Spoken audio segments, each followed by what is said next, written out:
Alright guys, everyone should be passing your vocab to Carlota. Carlota, just toss it in a pile, don't put it in order. Take out your primary source. We have a lot to get done today. I really do want to start teaching. And it's a short day, isn't it? Like, we're done with makeup days, right? Okay. So, fun fact. Tomorrow you have no vocab. Tomorrow you have no vocab. Your map and your primary source are due. Hopefully this weekend you got your map done. If not, make sure it is done for tomorrow. Your test is on Wednesday. That is your last test of 2017 except for your midterm, but there's nothing I can do about that, so sorry. Then on Thursday, I'm doing passbacks of paper. On Friday, I'm not going to be here. I'm working 6 days this week. At job number 2, I will be dead. So, everyone should have their primary source out. We need to move quickly. I would like to cover some content today, and let's roll. Alright, so Ming tribute system, 4th century CE. Alright, what do we know? Oh God, guys, we're not getting into any new content today. What do we know about the Ming? Patrick. They're cultural. Culture-driven. Absolutely. If nothing else, you should know that the Ming are completely culture-driven. What else is a key word in this 5-word thing here, people? Raina. Tribute system. And what's a tribute system, Raina?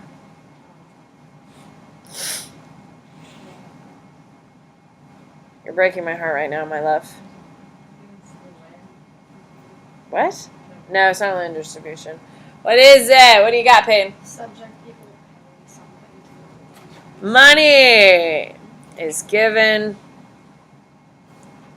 to a lord / Bushido, which is what a lord is in the Chinese system. Nope, that's Japanese. Just kidding. It's a lord. We'll stick with lord or Ming Dynasty. Okay, so why do people have to pay tributes? Come on. Come on. Why do people pay tributes, Callie? Because they want to? Show loyalty. Why? Because they want to? They're forced to. Why are they forced to?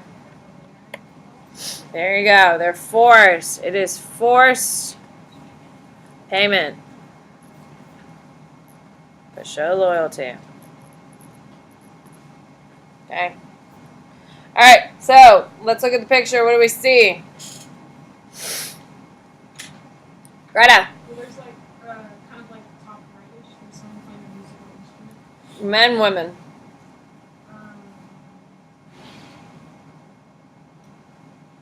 Men? I mean, I get the kimonos are a little confusing, but I would say that's women, don't you think?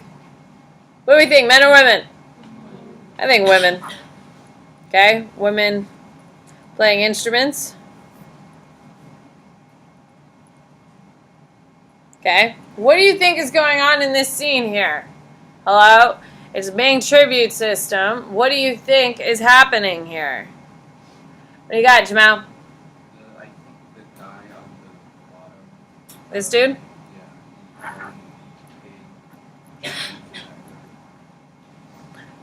Do you think it's to the Emperor? Do you think the Emperor lives in this shabby of a... Haven't you seen Mulan, man?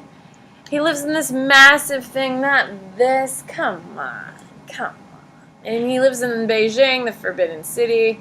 So it's definitely not the Emperor. So we got paying tribute. And who do we think think's in charge here? What do you think, Patrick? That like elevated guy. This dude? Okay, so this is like your lord. Okay, what else do we see? Come on. Come on. What do you got, Audie? There's some animals there. What do you mean some animals? Give me a little bit more of a context here, man. Like some exotic birds. Birds, yes. They're cranes. They're cranes. Does anyone know, are cranes important to Chinese culture? Yes, what do cranes symbolize? No one has any idea. Jing Hao. Welcome and prosperity. Why would those be in a scene where they're getting money? Because what do they want more of? Hello, money. Yes, absolutely. Okay, so we got women playing instruments. Okay, we got a lot of other people. What else is happening in this picture here? Come on. Come on. What else do we see? Jing Hao. Bureaucrats. Bureaucrats, yes. So is this a streamlined system or a colluded system? Hello? It's a colluded system, absolutely. Look at all these people around just to collect a payment. Mark it off in a ledger, for God's sake. Alright. So, all of these bureaucrats are what? Men or women? Men. So the only women in the picture are playing instruments. What are they? They're essentially like a little prop, right? Trying to be all cultural, correct? Yes. Playing probably cultural music and all that crap. Alright. Flip it over. What's the subject of the piece? What's the subject of the piece, Ryan? A tribute. Being paid. To the Ming Dynasty. Alright. Who's the audience, Bronson?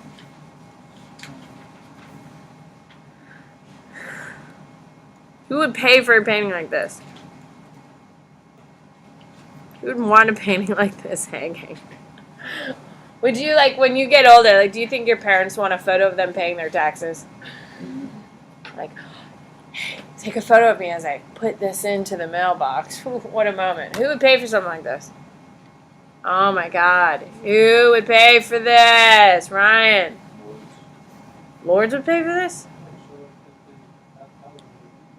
Ah, that's not the worst answer I've heard. What do you think, Jamal?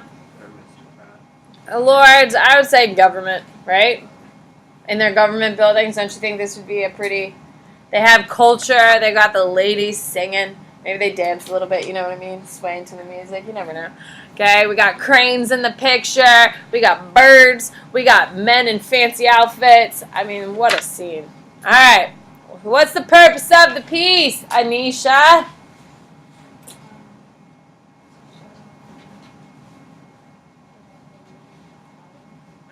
Okay, power is definitely there, and power is a part of it, but look at it. When you look at this picture, we got women playing the lute. I don't know if that's a lute. I'm not even sure. It kind of looks like a lute, and that's the only musical reference I can make to it. We got women singing, playing music, dancing. Haley, what do you think? If you had to pick something, what would you say for the purpose?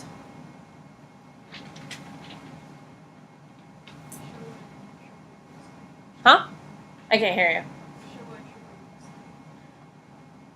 Guys, look at it. When I pay my taxes, and last year I paid a couple $1,000s in taxes, this isn't the scene I went to. I went to a mailbox. It was very anticlimactic, Carlota. It was very sad. Patrick. Okay, they're glorifying the tribute system. And Elizabeth. Alright, I mean, it's a pretty nice environment. Maybe they got some cocktails, you never know. You know, maybe there's a party in the back, you never know. Okay, what are they trying to do, Peyton? What is the culture? Dignified civil control. Who came before the Ming? Do you think their tax collection and tribute collection look like this? No. Showing the dignified and refined culture of the Ming and their tribute collection. Do you see why it's important now? Yes? I mean, this looks like quite an affair to get there. Who's the speaker? Who's the artist? Who would pay for something like this? What you got, Tristan? Lord or something in the government. Okay, someone in the government. And what do we know about that person? They want to show their wealth. Okay, wealth. Is this pro-government or anti-government? Pro-government. So, probably a government official. Pro-government. Okay. What is the point of view? The whole thing is about what? At the end of the day, when you look at this picture, what is it all about? Melu, what is it all about?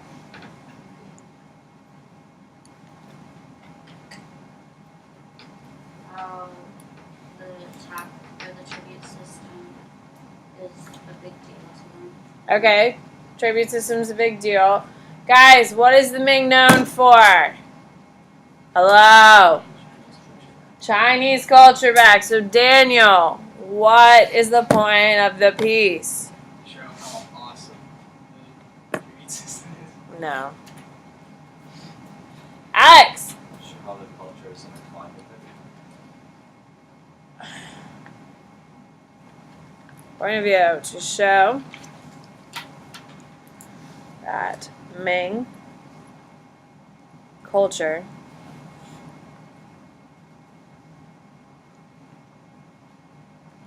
is highbrow. What does highbrow mean? What does highbrow mean? What do you think it means? You had to guess, Greta. What do you think highbrow means?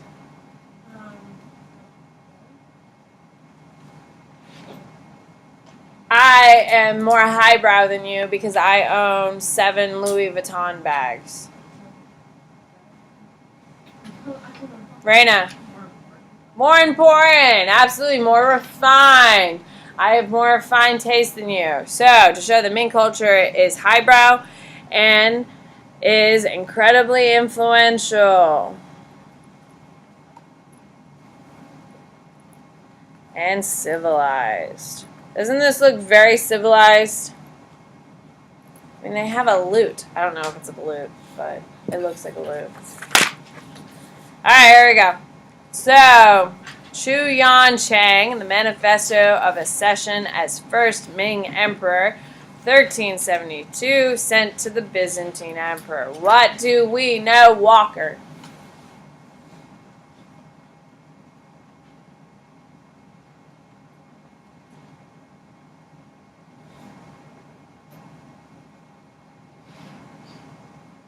Oh no, we don't know anything. What do you think accession means? Using your context clues, what do you think it means? I honestly don't know what it means on its own. I can figure it out by looking at this. What do you think? Manifesto of Accession as First Ming Emperor. It's an inauguration, because you have to vote to be. But it's the rising to power, right?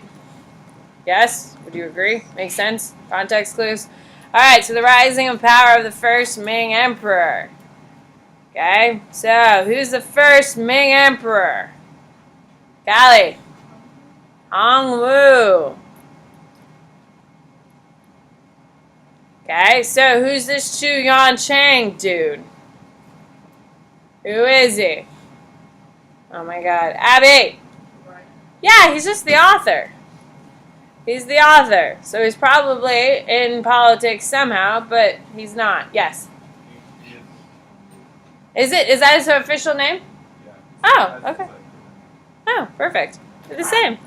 Perfect. Perfect. Absolutely. Thank you. I don't know. Sent to the Byzantine Emperor. What is weird about that? What should we know about that? Hello? Why would you think he'd be reaching out to the Byzantine Emperor as the first Ming Emperor? What do you got, Jinghao? There you go. To introduce themselves, correct? To set up a relationship. Alright, so since the Song dynasty had lost the throne and heaven had cut off their sacrifice, the Yuan, Mongol dynasty, had risen from the desert to enter and rule over China for more than 100 years, when heaven, wearied of their misgovernment debauchery, thought also fit to turn their fate to ruin, and the affairs of Zongo were in state of disorder for 18 years. What is he describing here? What is he describing here? Someone I haven't spoken to. Sarah.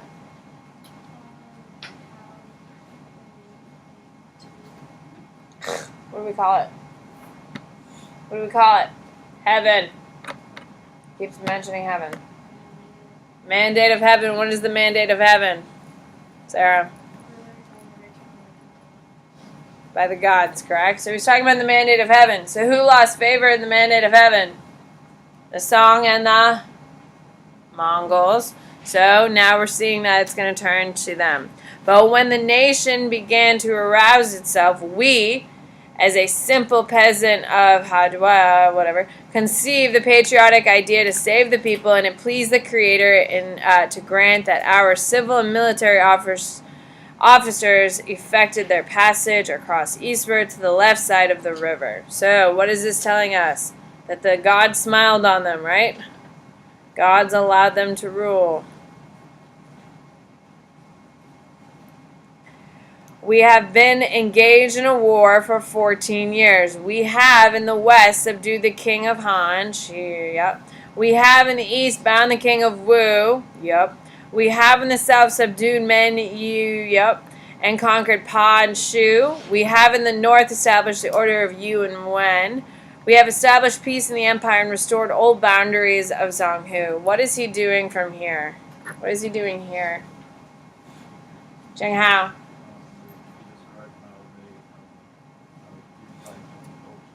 Okay, they're successes, correct? Absolutely, they're successes. Okay. We were selected by our people to occupy the imperial throne of Zongo on the dynastic title of the Great Ming, commencing with our reign styled Hongwu, of which we are now in the 4th year. So how long has he been reigning? 4 years. Okay. We have sent officers to all the foreign kingdoms with this manifesto, except to you, who being separate from us by the Western Sea have not yet received the announcement. Okay, so they're sending this to everyone. We now send a native of your country, Friar Nicholas Banjar, Archbishop, to hand you this manifesto. Although we are not equal in wisdom to our ancient rulers, whose virtue is recognized all over the universe, we cannot but let the world know of our intention to maintain peace within the 4 seas. It is on this ground alone that we have issued this manifesto. So, why did they send letters to everyone except the Byzantines? Why, Patrick? For peace. Well, they're sending a letter to everyone. Why?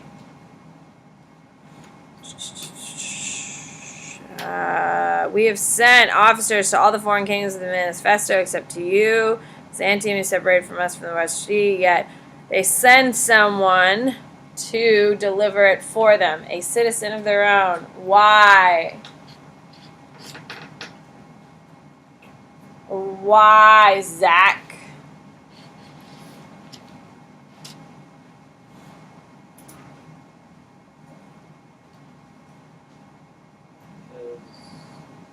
Read that sentence I underlined. Read those 2 sentences I underlined, guys. Why?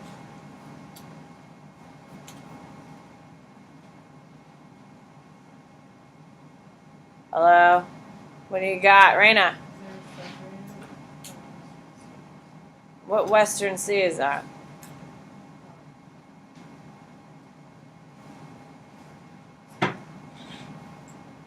It's the Caspian Sea that separates them. Is that a big sea or a small sea? It's a small sea. So what is this all about, Peyton? I was going to say the Chinese don't have a strong naval force, so they can't really get across the sea, but he might know how to sail since he will. Nah, he's a big old fat dude. Alright, maybe he does know how to sail. I guess him being a big old fat old dude had nothing to do with it, okay? Guys, why are they sending an envoy to him, Elizabeth? Because the Byzantine Empire is really powerful, so Say it loud and proud, Elizabeth. Byzantine is really powerful and they want to have a special relationship. Okay, why? You're right. Keep going. Why? Why? To help their countries. Ah. Guys, he's only been in power 4 years. So he's reaching out to one of the most powerful empires in the world who he happens to share a border with. Why, Tristan? If you told them right as the dynasty was founded, then it kind of shows that they're weak and loyal. Yes. So what is he trying to do, Tristan? He was trying to wait and get the country kind of established. for that Why? Before they started treating relations. Why? So they weren't exposed. Yes. Why? What is, at the end of the day, what is the only thing that matters that they're trying to avoid, Tristan? War. More what? War? War. Oh, I thought you said more. I was like, what the hell is more? Yes, they didn't want to be taken over by the Byzantines, correct? So, why are they reaching out? Jing Hao. Make an alliance, or to say, hey, the people want us here, we're well liked, we're doing pretty well, we think you're cool, you stay over there, we'll stay over here, everything's gonna work out, man. Everything's gonna be cool. Okay? Subject, Grishma, what we got? It's their strength that I wouldn't say strength of the Ming Dynasty when they're talking about themselves. I could say I'm the greatest teacher in the history of time. Like, I'm just the best. Right? If it's coming out of my mouth about me, is it really? You're going to be suspicious. Yeah. So you can't be that. Adi, help her out. Means ascension power. Yeah, I'll take it. I like how we're using our new vocab here.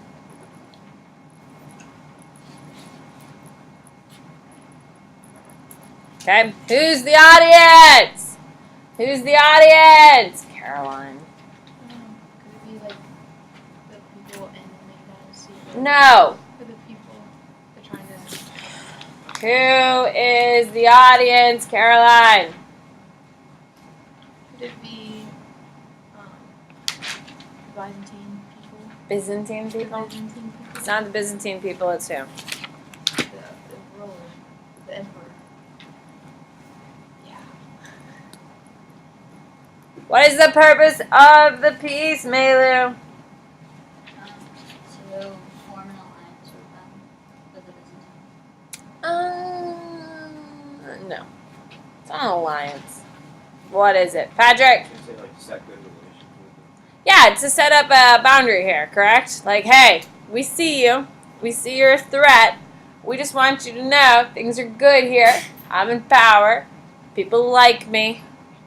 We're doing fine. So, to set up strong borders.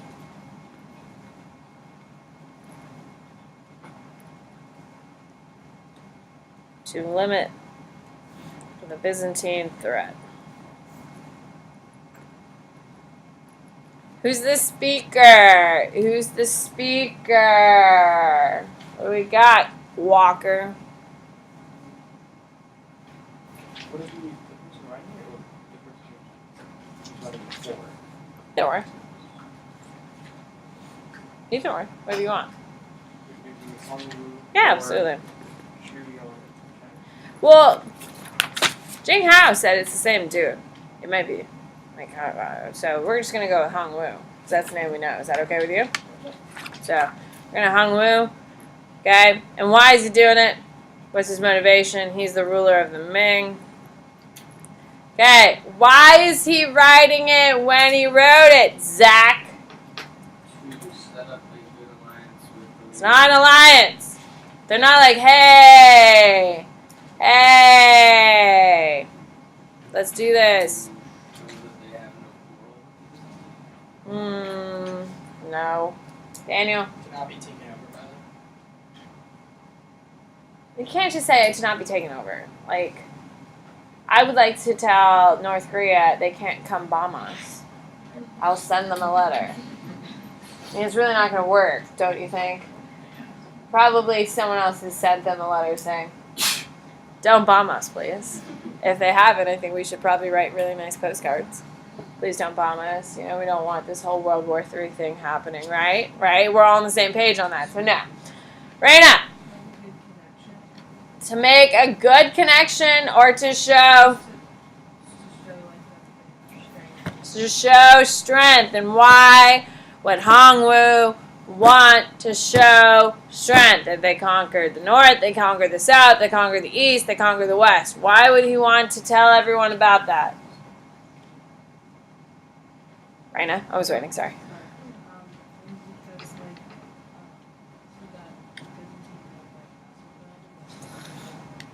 Don't mess with them, okay.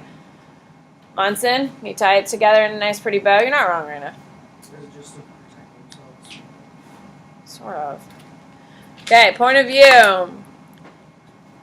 Sent to show main accomplishments.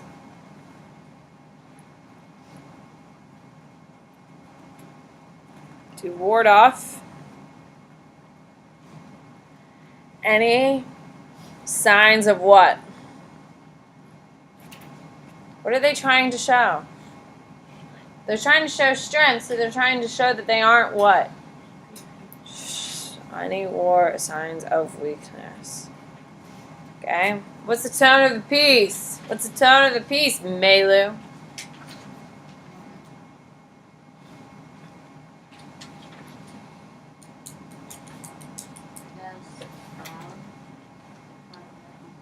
Alright, fine. Pride. Pride. What else? Patrick? Assertive. Why would we say assertive? Because they're trying to show their own power. They're dumb. There we go. They're trying to show that, hey, don't mess with us. We've established ourselves. We're good to go. We got a good thing going here. Alright, take out your notes. Let's go. Do you feel like you're getting better at primary sources? Callie, no? Why? Every year, every week they get harder and harder.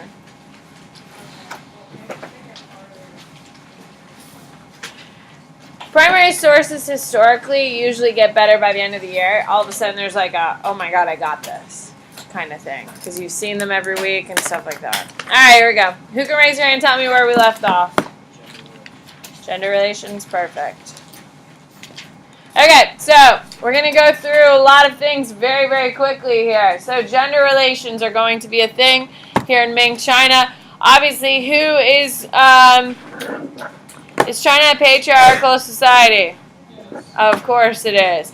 So, with that being said, widows are going to be strongly encouraged to kill themselves. Why would a very, very patriarchal society want their women to kill themselves after their husbands die? Why? Why would they want that? Jing Hao?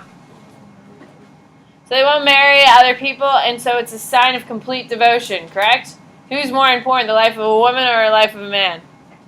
Man. And if a woman kills herself in order to support that man, it's like men are in the absolute most pivotal, most powerful position. Can we just agree? And that's why they do it. That's why they do it in other patriarchal societies, like in India. What is it called when you throw yourself on the flames? You don't know that? Okay, it's this week then. Okay, men can divorce. Okay, foot binding is back. When did foot binding originally start? Song, and now it's back. Why is it back? Who can raise their hand and tell me why it makes perfect sense why foot binding would be back? Alex? Yes. Yes, and the Song loved this whole thing. They had such a foot fetish. They loved it. They brought it back. We have this aesthetic value. It's beautiful. It's social status, of course. Okay? You do need to know that only 11%, just listen, 11% of China is agrable. What does that mean? What does that mean, Anisha? You can farm it. Yes, you can farm it. So, what we're going to have is we're going to see a population boom because of American crops. Maize, sweet potato, peanuts. Could you imagine Chinese cooking without peanuts? It'd be a tragedy. Cashews, the whole damn thing. Alright, so eventually you're going to see that rebellion and war is going to reduce the population. However, the population is never going to decrease because of American crops. It's the same damn thing that's happening in Africa, remember? Even though we have tons of millions of people leaving because of slave trade, population stays the same. China, they have a lot of wars, rebellions, and all that stuff, but the population stays the same because of new food. This shouldn't be anything new. Silk, porcelain, tea, lacquerware are very, very popular. Chinese are going to import very little. They don't find much value in the world. What's the only thing that China wants? China has silk. Why was China want silver? Oh, yeah. That makes a lot more sense now. I hear it now. I got it now. All right, silver and gold is the only thing they cared about, right? Before the silver, there was gold. Yes, the world had gold beforehand. Those were the only two things they wanted. Now that Emperor Yongle sends, who's the dude? Zhang He around the world. All of a sudden, the Chinese are like, damn, they got some cool stuff over there. Let's check it out. Of course, was any of this stuff useful? No, it's all cultural stuff from around the world. So, they are going to start trading a lot more outward. We have government and technology. You need to write this down. During the Ming and Qing dynasties, technology does not evolve. What does that mean when I say technology does not evolve? Think about it. Carlota, what does it mean? It doesn't progress at all. Yeah, it doesn't progress. Keep in mind, where was the most technology, where's pretty much all the technology we've talked about all year coming from? China. For the first time, China's not producing anything. Is that going to help them or hurt them? Hurt them. What is China doing instead? What are they doing, Jamal? Yeah, so focusing on culture, not focusing on technology, and this is going to really, really hurt them. So, we have 3 major classes. Privileged class, working class. You shouldn't need to write this down. It makes sense logically. Can we agree? Think about it. It makes sense. You have the bureaucrats, you have the working people, and you have the beggars and your slaves. We start having Neo-Confucianism is very popular still. It is a blending of what? Neo-Confucianism is a blending of what, Haley? What is Neo-Confucianism? It's a blending, it's syncretism. What is it? Who can help her out? What do we got? Kate. There you go. Confucianism and Buddhism. You need to know that, people. You should know that off the top of your head. You should just know them. Just like you should know Sikhism is syncretism of what 2 religions? Islam and Hinduism. Neo-Confucianism is just as important. So, we have the Yongle. We start having Christianity. You do need to write down Jesuits return under Matteo Ricci. Okay, and he attempts to convert the Ming Emperor. Does it work? No. Is it important? Why is it important that all of a sudden a Chinese emperor is listening to a white guy talk about Christianity? What does that show us? For the first time in history, a white person is influencing the Chinese, talking about a new religion to the region. What does it show us? Alex?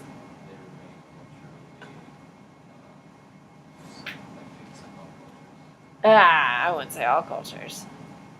What are the, Anisha? Towards? No. For the first time, what do you got, Abby? No. No, absolutely not. Remember, the Qing can't marry a Chinese person, right? The Manchus, you're not allowed to intermarry, so it can't be any of that. For the first time, the Chinese are actually interested in European growth and development, correct? We see them obsessed with the clocks. We see them obsessed with their, we start seeing them interested in the religion for the first time. What does that tell you? What does it tell you, Payne? China doesn't have absolute authority. There you go. China is losing its control over the world. Who is rising in power now? Europe is right. Do we see how we can make those connections? Beforehand, China could do whatever the hell it wanted because it was making money hand over fist. Everyone wanted everything there. Now all of a sudden China's like, damn, what the hell is happening in the rest of the world? How are we behind? Stuff like that. So, Confucianism is still going to be kicking it. Just listen. What we're going to see. Okay, let's go to Japan really quick. The unification of Japan. So, the shoguns ruled Japan. What is the shogun's equivalent in European feudalism? Greta. Yeah, they're like lords and nobles. Shoguns are like the lords and nobles in Japan. Remember how we had the European feudal chart, and then we had the Bushido, we had the Japanese feudal chart next to each other. Remember that? Yes? Cool. Okay, so with that being said, for 400 years, the shoguns ruled Japan. Is that a long time or a little time?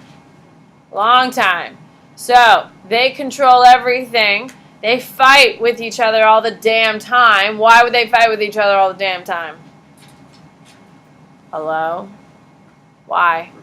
For power. The more land you have, the more power you have, correct? It's a land base. So, they start the Tokugawa dynasty.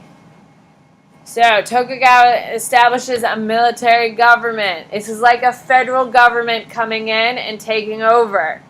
The Tokugawa government is going to exist until 1867, 1600 to 1867.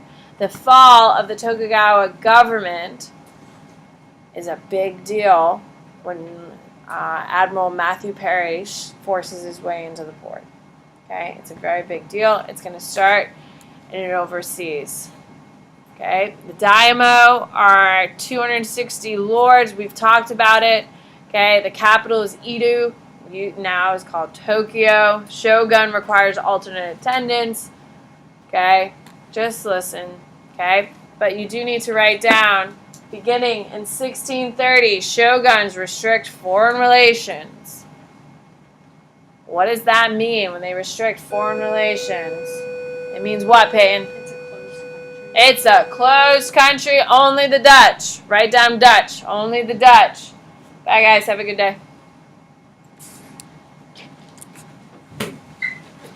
All right, we're in a much better spot for tomorrow.